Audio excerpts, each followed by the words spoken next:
को देखकर मुस्कुराती है, बोलती आके मिलती हूँ, जाना मत। दोस्तों फिर 3 बजता है, चारों फिर आती हैं, सोनू के पास आती हैं और सीमा कहती है समोसे खाओगे? सोनू बोलता है समोसे? तो बोली हाँ लाए हैं तुम्हारे लिए। तो बोला मेरे लिए किस लिए लाए यार तुम लोग समोसा? खैर वो लोग खाने लगे। उसी जगह जाके पुल के नीचे कुछ और भी लाए थे। खाते खाते सीमा ने कहा कि तुमने हमको मछली खिलाया था, हम तुम्हें समोसा खिला रहे हैं। सोनू ने कहा मैंने तो मछली पकड़ना भी सिखाया तुमको, तुम हमें क्या सिखा रही हो? तो लड़कियां कहती हम क्या सिखाएंगे तुमको, हम पढ़ाई करते हैं, पढ़ लो कुछ हमसे। तो बोलता है मैं भी पढ़ा लिखा हूँ, ऐसी बात नहीं है, मैंने डी फार्मा कर रखा है लखनऊ से, अभी अभी मेरी पढ़ाई पूरी हुई है। वो हैरान रह जाती है, बोलती है फिर तुम मछली क्यों मार रहे हो?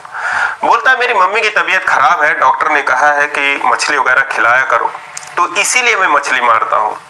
और मेरा कास्ट भी यही है, मेरा नाम है सोनू निषाद, बगल का ही गांव जो बेतौहा है। उन्होंने बोला कि मैं बेतौहा का ही रहने वाला हूँ, जात का मल्लाह हूँ, तो इसलिए मछली मारता हूँ, पकड़ता हूँ कभी कभी, वैसे मेरे पिताजी मारा करते हैं। दोस्तों मात्र 2 ही 4 दिनों की मुलाकात के बाद सीमा और सोनू एक दूसरे को चाहने लगते हैं।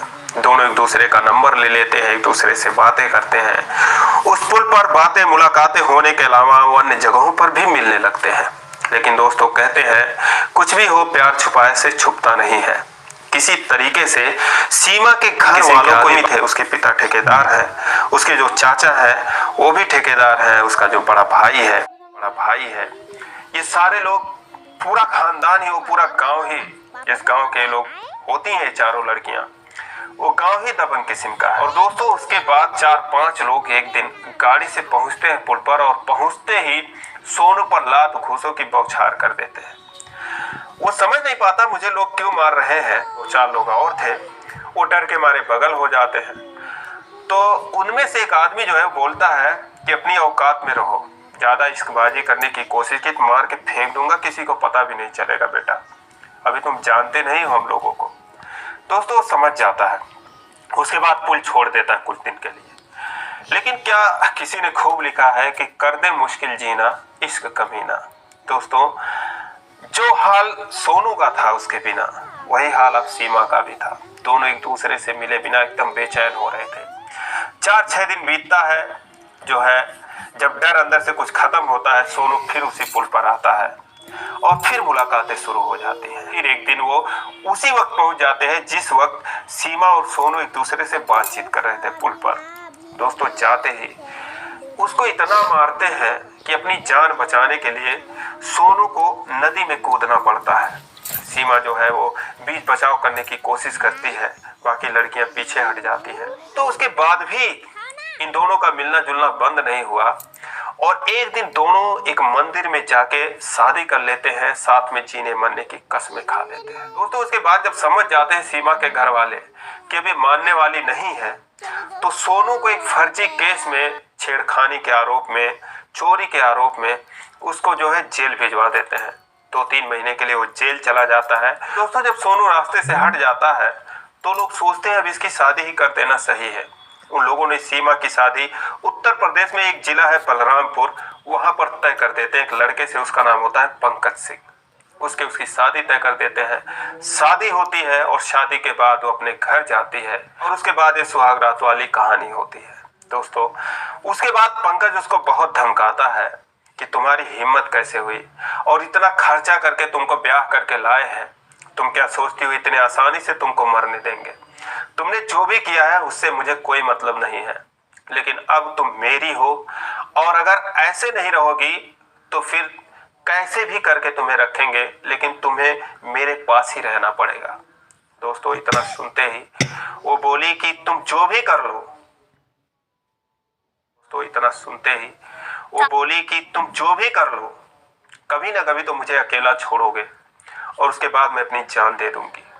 वो अपनी सारी कहानी बताती है कि एक सोनू नाम का लड़का है, मैं उससे प्यार करती हूँ, सारी कहानी वो बता देती है। दोस्तों बहुत बातें करने के बाद जो पंकज होता है वो कमरे से बाहर चला जाता है, और 2 ही मिनट बाद वापस आता है।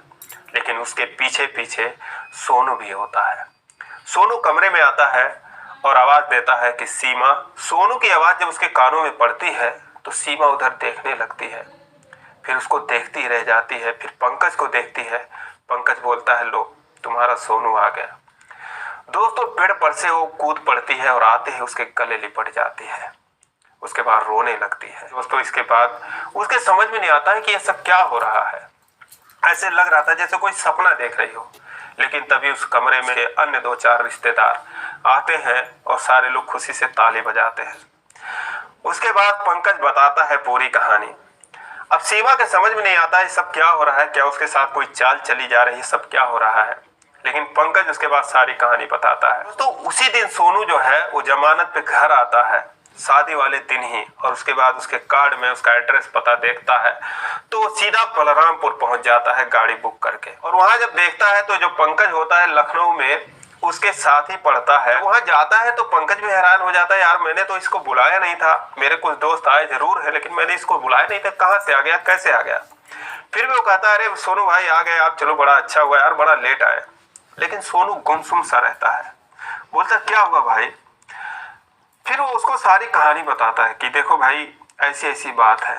उसकी कहानी सुनने के बाद पंकज बोलता है, देखो यार ये शादी वाले दिन ऐसे दिल तोड़ने वाली बात मत करो, मैं भी उस लड़की को बहुत पसंद करता हूँ। और जब तुम इतना प्यार करते थे और वो तुम्हें इतना प्यार करती थी, तुम बताए भी थे 1-2 बार कि हाँ तुम्हारा किसी लड़की से चक्कर चल रहा है, तो तुम शादी क्यों नहीं की। फिर वो जो है बोलता है कि मेरे ऊपर क्या क्या बीती है, मुझे मारा गया 2-2 बार, मुझे जो है जेल भिजवा दिया गया फर्जी केस में। उसके बाद पंकज सोच में पड़ जाता है, उसे कुछ समझ में नहीं आ रहा था। फिर वो अपने पापा को बुलाता है और ये तीनों लोग अकेले में बातें करते हैं। तो सोनू के हाथ में कागज का टुकड़ा होता है जिसको जो है अपनी सहेली से सीमा उसके घर पे भिजवाई रहती है, उसमें लिखा होता है। उसके ख्यालों में खो जाता है, रात भर उसके बारे में सोचने लगता है।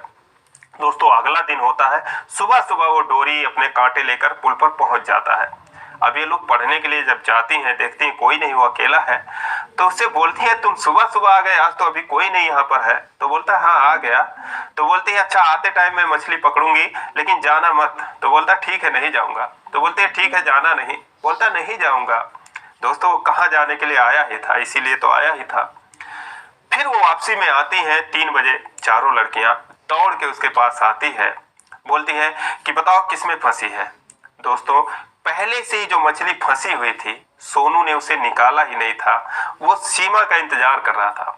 बोलता देखो उसमें फंसी है, अभी अभी फंसी है। वो 1 निकालती है, 2 निकालती है, तीसरा निकालती है। कल दोस्तों उन दोनों लाइक के करें, शेयर हाथों ने करें, एक दूसरे कमेंट करें। Story Hindi crime.